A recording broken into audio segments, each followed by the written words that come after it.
Robinhood is, of course, in the mix now. Could they be sparking a bull run that's starting to happen today? We're going to break it down. I've got a special guest also joining me. Before we get started, I want to thank our sponsor, and that is OKX. One of the cool things you guys can do while the market is volatile is get into some of the earning potential over there on stablecoins. And the way you can do that is you can do it in USDG, RLUSD, both paying significant amount of APY. So check it out. Go over to OKX.com. and start earning. Of course, no subscriptions. You don't have to pay anything to get this done, and no lockups. They don't hold your assets. This is a great way to get started.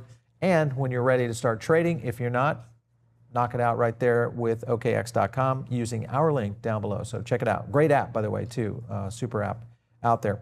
I want to bring in Evan Aldo today because we've got a huge opportunity here, I think, where maybe the bottom may be coming to an end. We'll see how that goes. How are you, Evan?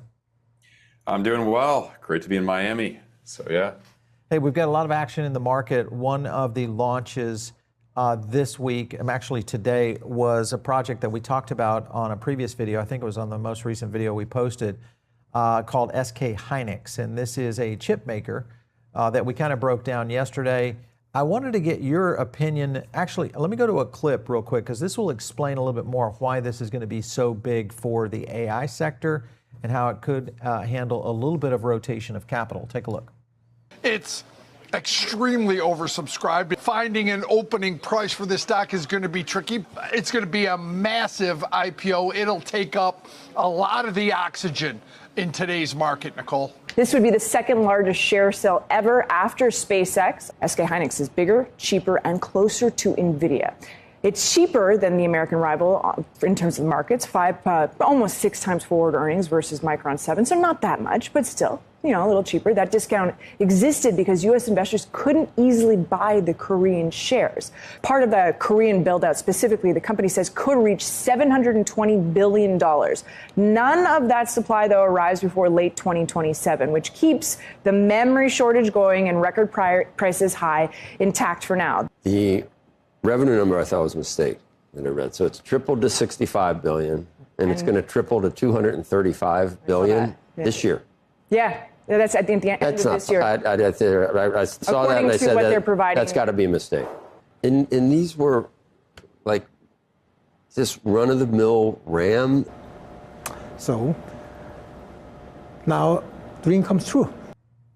All right, so there you go, run-of-the-mill RAM, which of course everybody understands is driving the AI craze. And of course now it's bleeding over into almost every electronic out there. Apple, of course, jumped their prices up 25% on all their devices due to this RAM injection. And this is the problem right now. Globally, all these companies are scrambling, which is why you see this launch right here. I'm showing the chart here, Evan. I know it's early on this. I don't anticipate that you would chart this, but this, of course, is the 1 minute. This launch was today. But if you look at this versus Micron, that would be a good example, even though it's much bigger than Micron, but it has a competitive marketplace to Micron. Do you feel like you are still in on semiconductors or not? Would you buy a new stock like this right now? Probably not. Generally, because there's been a lot of big momentum shifts on these, chip stocks and all that against Bitcoin. So I think that Bitcoin, all of these have outperformed Bitcoin like crazy in the first half of this year. Right. But I think you may see that momentum shift in the second half of this year. And I think that now you got Apple, they already raised prices. I think a lot of this stuff is already kind of priced in. So I think that, I don't think this is a bad buy, but I think that a lot of these IPOs, 6 to 8 months after they IPO is the magic kind of time to get in. So I think the second half of this year, I think Bitcoin's going to be able to outperform Micron, outperform SanDisk, outperform this one as well. And then potentially early next year, you may see another shift back towards the semiconductors. So right now, I would just buy Bitcoin instead. So, yeah, Bitcoin. Speaking of that, CryptoQuant says Bitcoin's recent rebound is a bear market recovery, not a trend reversal. So this is something that everybody's kind of been pointing at. Is this a fake out or is this a full-blown trend recovery? Where do you stand right now on Bitcoin as you chart it for us? So when I look at my Bitcoin chart right here, you're getting, pardon all the lines here, but you're getting kind of this bull div. See, this is forming here in your 2 weeks, similar to kind of what you saw on the bottom in December of 2022. So very similar situation. So if we do confirm that, and that may happen by the end of this month, I think you might be able to have an earlier bottom. And obviously, if you don't count the FTX capitulation here, that June bottom would have been your bottom in 2022. Bitcoin's always bottomed a little bit earlier. So I would disagree with that view that this is just a relief rally and not the bottom. I think this could be much more. I think this definitely could be the bottom. Bitcoin looks great right now for the month of July. Your main technical target that I've been looking at is right at 74K. And I think you might be able to hit that by the end of this month. So I think July is going to be really good here. I'm excited for 74K. I think after the 74K, you may see some type of correction back to retest 65 in August, September. But then I think Q4 is going to be good. And I'm excited for Q4. I think if all goes well, obviously I don't have a crystal ball, but if all goes well in Q4, by end of this year, I'm looking at 92K, a more of elongated, kind of version of the sometime in Q4, 90K, 92K. I think that's a good goal by the end of the year. So I'm excited. I'm optimistic. Right. I think things are going to go well. So obviously you are very bullish here on Bitcoin, especially going into the fall. Bitcoin fell to its second most oversold level in history on the monthly chart. So the only time it was lower was December 22. We showed this yesterday. This could be setting up, to your point, this could be setting up to a very interesting fall. My question would be this. Do you think, because I've had a couple analysts on here recently that have said they think, and one of them was Standard Chartered analyst who thinks Bitcoin could hit 100K by the end of the year. Would you agree with that, or do you think it's going to take longer? I think that's more of a 2027 goal, sometime in Q1, Q2 of next year, potentially. I think that's a little bit too optimistic, but I'd rather be wrong and wealthier. So I'll say wrong and wealthier. I like it. Yeah. Evan, what do you make of this right here? We are seeing rate hike odds rising right in front of us. It's a 51% chance now that the Fed rate hike before 2027 is going to happen. The likelihood is now growing. And we've got more dissent that is pushing back against holding. What happens if Kevin Warsh comes in the fall and gives a rate hike? How much would that impact crypto? I don't think it would be good. It would be more in your bearish case that other people are talking about, potentially a lower low somewhere in the 50s, maybe even high 40s for Bitcoin. But I don't think that's going to happen because the general pattern that we've been seeing is you stop the ceasefire and then you kind of factor in the price of rate hikes. You get all that fear, and now there's a slight favorite for it, 50-50. But then usually a couple weeks or a month goes by, and then you talk more about a ceasefire, and then you get less odds of kind of rate hikes. I think that oil's is going to probably stay sideways enough or not come up enough to really force a rate hike. I don't think we're going to get a rate hike. I'm going to go on the more optimistic path there, and I don't think we're going to get a rate hike. So yeah. All right, so no rate hike on your side. There's a lot of people pushing against that right now. A lot of market makers too that think this is going to happen and are pricing. Some are, of course, are trying to price this in. Let me go into another area that will or could have impact on crypto, and that, of course, is clarity. You've got 29 days is going to decide whether America gets clear crypto rules or not. We've got a Senate returning from recess. Then you got August, which is pretty much where the Senate's done. So no time to waste here. If you look at that, then you look at this big departure, which is Paul Grewal, chief counsel over at Coinbase. This is a major departure. And I don't know if this was a asked departure or if this was saying, hey, I've done my job and I'm moving on. I don't know. We've had Paul on before. And then if you look at this, Clarity Act now draft nears Senate release. There's a new version of the Digital Market Clarity Act, so this could be released as early as next week. I wonder if there's going to be some things in there that really start to shake things up on the idea of what we've been looking at, which is the issue for what's going on with the Trump administration and his family on ethics. So I don't know. What would be your odds right now on Clarity? There's the countdown. Well, I was looking at the betting odds on Polymarket on it. It was a 40% chance of it passing by the end of the year. That was by the end of the year. It's probably, if it doesn't pass in the 27 days, the odds are pretty slim that it'll pass in, the lame duck session or, after those 27 days.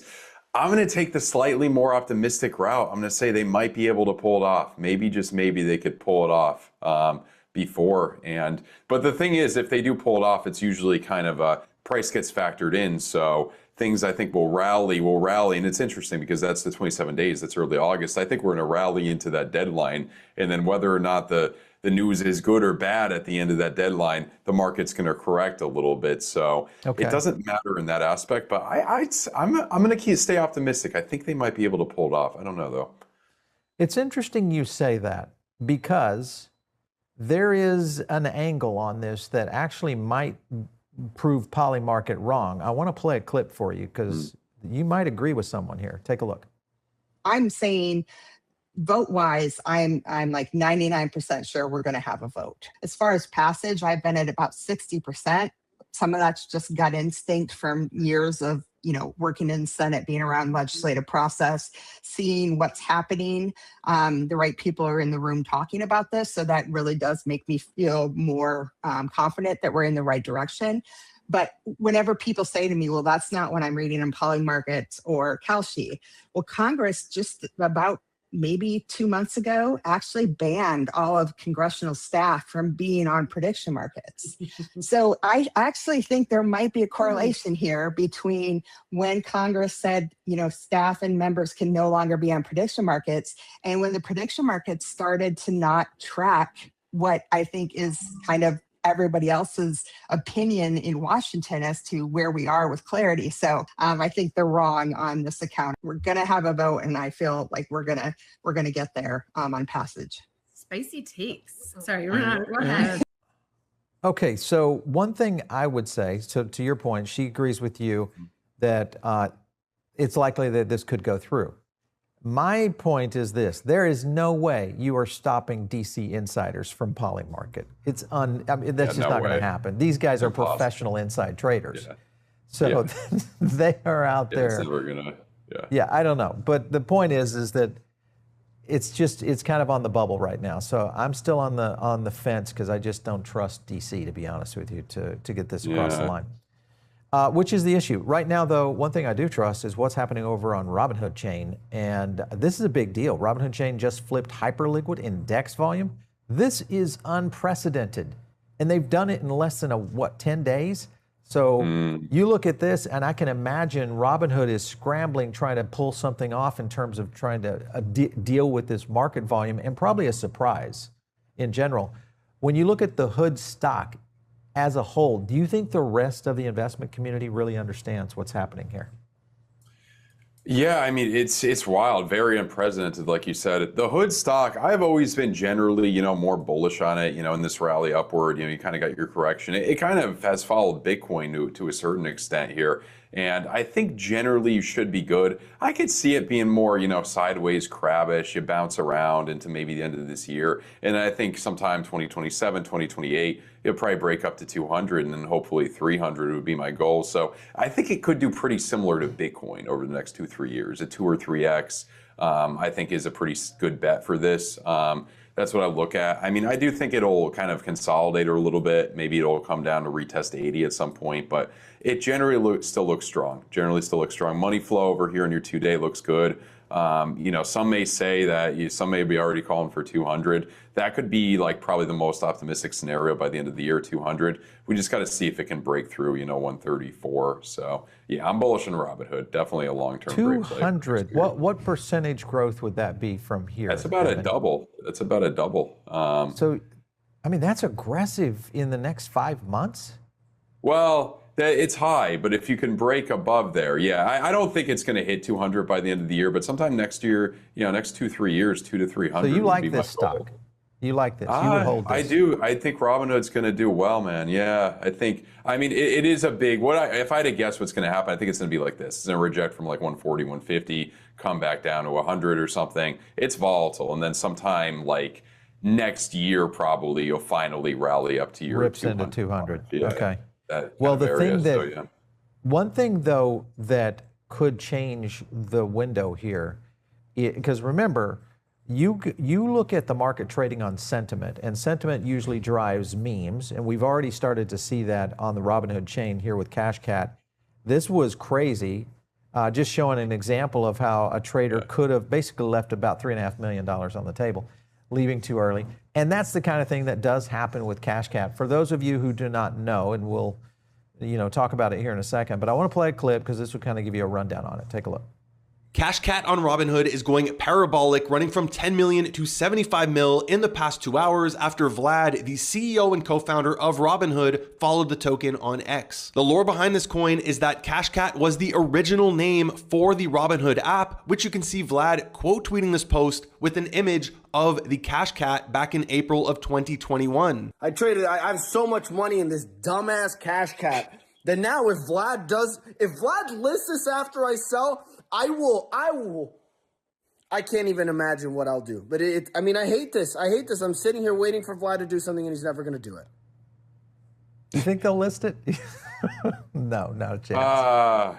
I don't know. It kind of makes them look too much like a casino. I feel like that's kind of the problem. So if I were them, I wouldn't. But my guess here is that, if I was a gambling man, if I wanted to gamble on this, I would buy right now and I would sell at the end of this month. I would bet that July is going to be a good month for this. I would buy this dip potentially. You're 23% down, and I would hope that, something like this happens and you double or triple from here into the end of this month, following this kind of trajectory, which I think is possible. I wouldn't want to hold this. I love your optimism there, Evan. You're pitching me a meme coin that's going to double. No, I'm not going to buy this. I don't think. But yeah, if I was a gambling man, I would hold for 2 weeks, 2 to 3 weeks. Okay, all right. Well, memes are now alive and well on the Robinhood chain. So we've seen that before with Solana, and we saw what happened to Solana. Absolutely exploded. So ETH being the underlying mechanism here across all of what's happening on Robinhood. And you have Tom Lee kind of jumping into it right here. Interesting comments from former Bank of America guy. And he says ETH signs of a tactical bottom, holding it around 1690 to 17. Needs a decisive rally to 18. Do you agree with that? 1850 to 1876, that would be the rally that it would need to get back to maybe an open window around 2100? Yeah, Avi, the big thing, the big thing would be breaking above 1900. I think that's a done deal. 2000 is very likely here. This looks great. Okay. Money flow's coming up. Bitcoin going up to 70K would be equivalent to like this going up to 2000. So that's not very hard to pump up to 2000 here. I think by the end of this month, potentially, if Bitcoin hits 74K, this could get up to 2,300, which I think is a good goal there. After 2,300, I think you're going to see like an August kind of pullback or something. Probably back to maybe 1,900, nothing too crazy. And then into end of year, what I would hope for Q4, high 2000s, maybe up to 3,000 by end of year potentially, if all goes well. So I'm optimistic on ETH. I think ETH looks really good right now. So yeah. All right, so winning on ETH right now. Do you feel like we have hit the bottom? Is that your position right now? I hope we did. We're going to pull back? Yeah, I really hope ETH hit the bottom, because if it didn't hit the bottom and you go back to the April of 2025 lows here, that's bad. That's not good, because there's no forward momentum here. This is like I don't want this under like 1,400. Like if it loses those, I don't think there's. It's probably not going to make a new all-time high in the next bull run, unfortunately, if it loses those areas. But I'm optimistic right now, and an ETH on versus its Bitcoin pair. Look at that nice momentum shift on your 2-week here, money flow coming up, so making a higher low. Fingers crossed. Let's be optimistic. I think ETH should have bottomed, hopefully. Yeah, you've got Hayden kind of agreeing with you right there. I can't believe I'm the one who has to tell you ETH appears to be money on the Robinhood chain right now, and it's the base pair for trading, which is intriguing because this is only going to be good for ETH. So it's burning ETH right now on the L1 to pay data storage fees, which is our Arbitrum. So all this opportunity here right now for ETH. Then you got what's happening with Circle. It just seems like the narrative is right for ETH right now. Everything is coming together, Evan. Where do you think this could go on an all-time high in the next bull run for ETH? So, that's very hard. It's, let's just focus on, the big place that everybody's hoped for last time was around, 6,000 to 7,400, these areas. So if we were to map this out, by 2029 or end of 2028, my goal would be 7,000, hopefully, a nice new all-time high. If you want to be really, really optimistic, maybe 10 or 11,000, but there's a lot of roadblocks and plenty of stuff we got to deal with. We adjusted for inflation. We didn't even make a new all-time high since November of 2021. So that's an issue, but I think ETH is a good play right now, definitely. Another one we're watching very closely that obviously is related to this is Uniswap. Uniswap now, TVL on Robinhood app chain, has surpassed 30 million, so they're on the move. This is a chart to watch.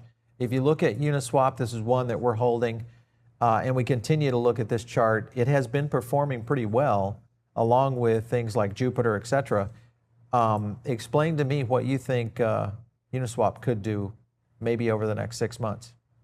So yeah, I mean, the next 6 months looks good, man. I mean, it's, when you look at this area, just a nice kind of bubble pop pattern, and then you're kind of jumping up. So into end of year, $5 to $7, right here, we got 560 to this big area right here. And this is the price that it really has been at for the past like 5 years now, essentially, this just middle $7 price. From a long-term technical perspective, this thing's been in a bear market for the last 5 years, so that's not really good. And most things that have been in a bear market for that long usually don't make new all-time highs. I'm not saying it can't make new all-time highs, but you definitely got to be careful. But into the end of the year, I think it'll do pretty well. Hopefully mid sevens, I would hope for. So yeah. Circle is receiving their final U.S. approval. This will establish them as a crypto-focused trust bank. So you've got Circle pretty much dominating this. Of course, plays into the ETH component. And there's an opportunity here, I think, also that kind of flows into this that I'll play a clip for you. But when you see Circle getting a bank, we know that you've got Paxos and also Ripple in the running. I'm kind of curious, out of the three, Paxos, Ripple, Circle, which one do you think actually launches a bank? Not the license, gets the license, because most of these have already kind of moved in that position. Which one actually do you think launches first? Tough to say, man. It's either going to be Ripple or Circle, I would think, right? Yeah. One of those. Maybe Circle, because the news and the hype and all that. It's very tough to say. What do you think, Paul? Any ideas on that? I wonder.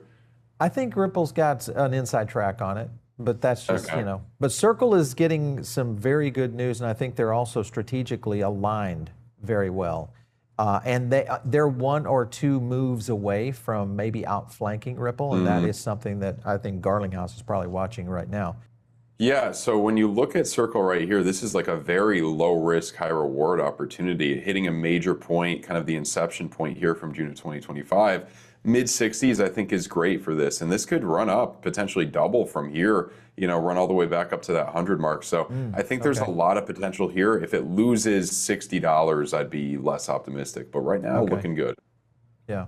Well, timing could be right for them as well. Let's jump over to Aave real quick. You can pull the chart up. Before we do that, though, I want to show you something that they're launching, which is the Aave app. And there's a lot of benefits to this. There's a huge amount of perks that you can do within this new app. Let's go to that clip. The TLDR is that we're right around the corner. Aave app is almost here. We already have 50 founding beta users. Aave app will be launching very shortly, within the next few weeks. It comes with some incredible innovations, brand new balance protection program, Aave accounts, which is going to allow us to vertically integrate the entire system and really minimize the amount of costs at the infrastructure level so that we can surface as much APY to the end user. I have access. Estonia has access. It's fully worth the wait. I can promise you that. So. All right, there you have Hayden kind of showing. This is going to be a big deal for Aave if they can really pull this off. I think the key there will be how much, onboarding they can handle to be able to grow the app size. When you look at the chart, though, this has been one of those that has really suffered. Where does it go from here?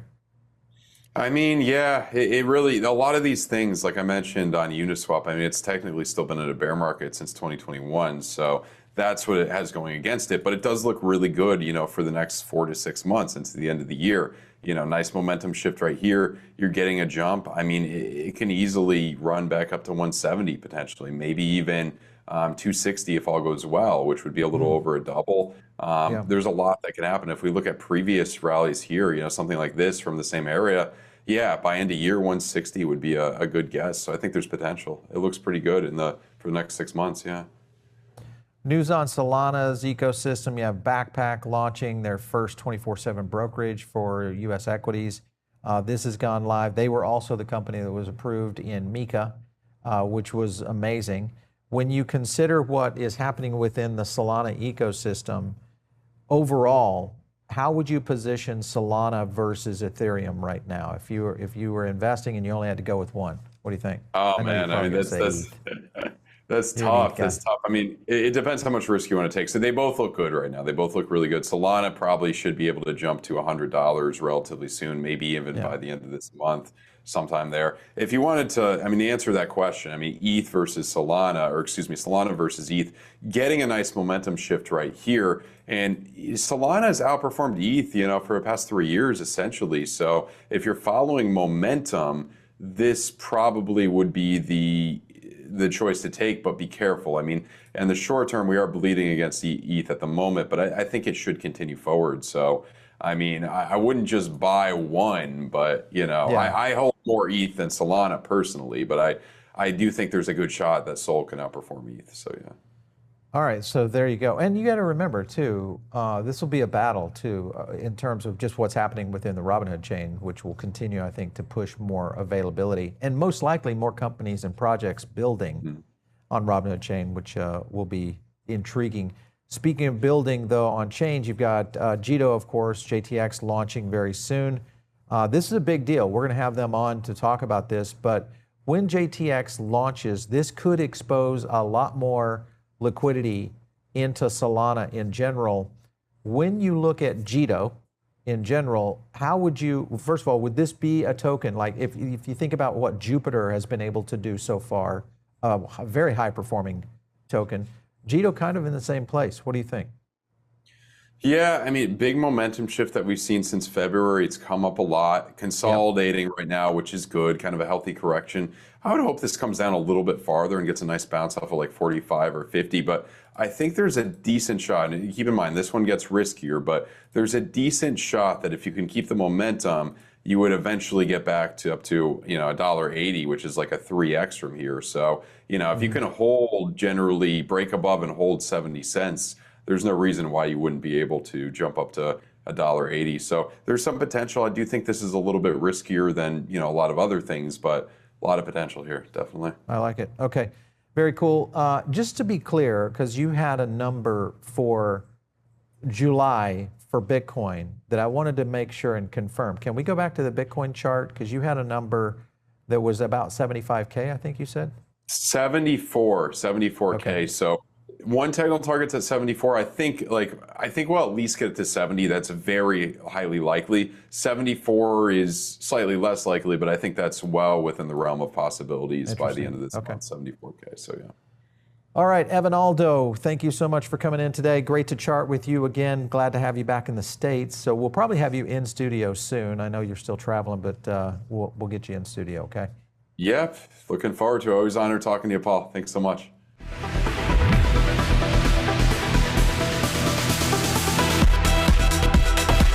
If you like this video, hit like and subscribe, drop a comment down below, and also join our free private member group. The link is in the description.